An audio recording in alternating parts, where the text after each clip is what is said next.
Well, it's the second day after the screening and confirmation of 45 ministerial nominees, now minister-designate, out of the 48 names forwarded to the Red Chamber by President Tinubu. Former Governor of Kano State, Nasir El-Rufai, Stella Okotete, and Abubakar Danladi are yet to be screened and confirmed, and that's due to what the senators call security clearance. Today, President Bola Tinubu met with former Governor of Rivers State, Nyesom Wike, and former Governor of Kaduna State, Nasir El-Rufai. Both former governors are on President Tinubu's ministerial list. The purpose of that meeting is not known, and the presidency is yet to comment on the matter. But let's talk to a former member of the Federal House of Representatives, Congressman Bimbo Daramola. Thank you for joining us on the program.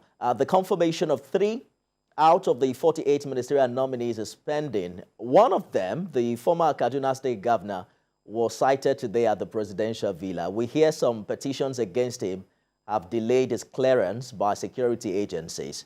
What do you make of this development? Well, thank you very much. Well, there are 2 ways to look at it and to evaluate what's going on. Number one, from the side of the nominee, and then from the side of Nigeria. From the side of the nominee, you'll probably be wondering if he has not been confronted with that petition. He will be wondering what could this be, and he will be disturbed, I reckon. He'll be disturbed that out of 46 nominees or 48 nominees, how come I am being stepped down for some reason that is not applicable to the other. So I'm too sure that that must be one of the reasons. That's if he had not. But let me digress a little bit. For a senator of the Federal Republic of Nigeria to come to the floor at such a very serious moment to raise an envelope up, indicating that inside that envelope he had petition about a man that he had spoken so glowingly about. I'm not too sure that's a frivolous thing on the side of the senator who moved that, who pointed that out, as in Senator Karimi. So, having established that, the second thing would be that the nominee, the ministerial nominee, will now be invited, either by the president, and then have the president, the Senate president, or the president of the Senate, and probably leadership of the Senate in attendance. If what it's the matter is not something that is very, very grievous, I am too sure they can walk through it politically. Well, if it's very, very grievous, it will be something that the ministerial nominee would have to explain. Don't forget that 2 or 3 other governors have been screened and cleared. So Nigerians are waiting at this time to say a man of the stature and status of El-Rufai being stepped down at a screening session, and for something that he had gone through, I think, twice in his life, or once. Under President Olusegun Obasanjo, he was Minister for FCT, and he had gone through this path before. He had been screened by the Senate before, and he was deemed okay enough to be a minister of the Federal Republic. And then coming almost 18 years later or 15 years later, then he would suggest that whatever is being alleged or has been alleged or brought forward by Senator Karimi must have been an infraction that was missed in the year, that probably got missed by the guys who scanned him or who tried to screen him in about 15 years ago. Or he had only just committed that infraction. And of course, it's a very sensitive issue because Senator Karimi said whatever the case was, bordered on security. And I'm too sure nobody, not even the president at this time, will want to take it lying low. So if it's something that is not particularly too grievous, I'm too sure in a matter of days, this would be resolved and then it will be put back on track. But if it's something that is very, very serious, I'm too sure that the president will want to tread with a lot of caution.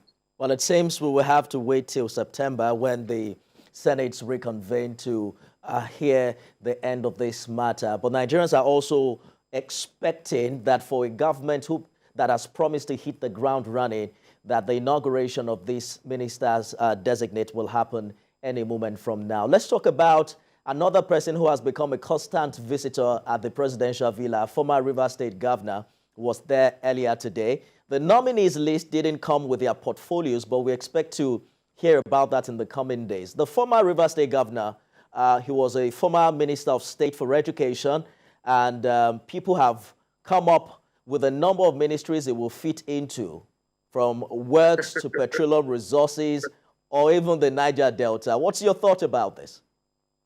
Well, let me quickly keep the nail on the head of the last discussion about the Nigerians former Kaduna State Governor.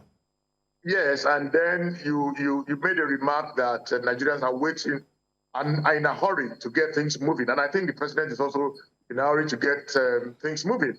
In one of my articles in the past, I wrote something about President Tinubu as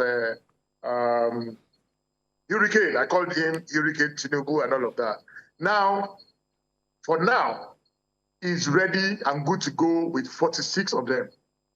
So with an El-Rufai not being on the ballot, so to speak, from day one, from get-go, yes, it will be a worrisome issue, particularly for him, and then for his friends and family, and of course for Nigerians who also believe that El-Rufai will bring something to that administration.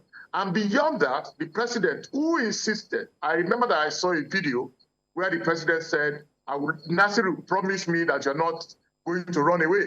And then he had to bring him up on the podium to speak to her. But then, let me also say that no man is indispensable. No man is indispensable. I am too sure that cabinet can start from today once the constitutional requirements have been met. That is with regards to the screening by Senate. It's been done. Now, moving to speculations about the roles that the former governor of Rivers State may be suited for. Well, Nigerians are looking for performance. Nigerians are looking for capacity. Nigerians are looking for a man who can walk his talk, who can have.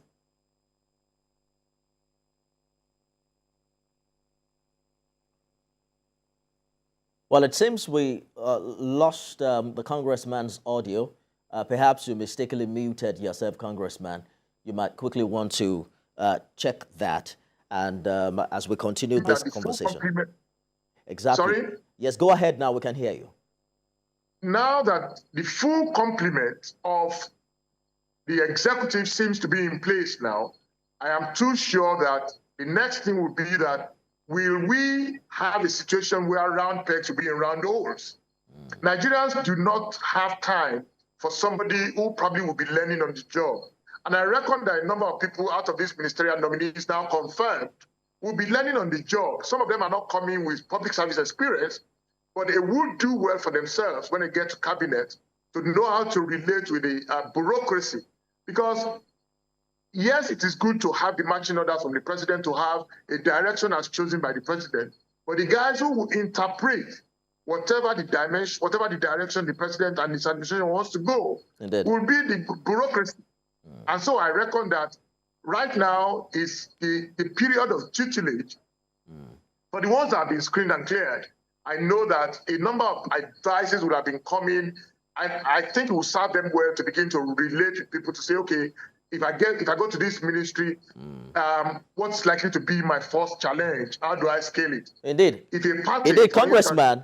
So, you know, competence is one thing. You know, track record is something, and I understand that's what the former Rivers State Governor is bringing to the table.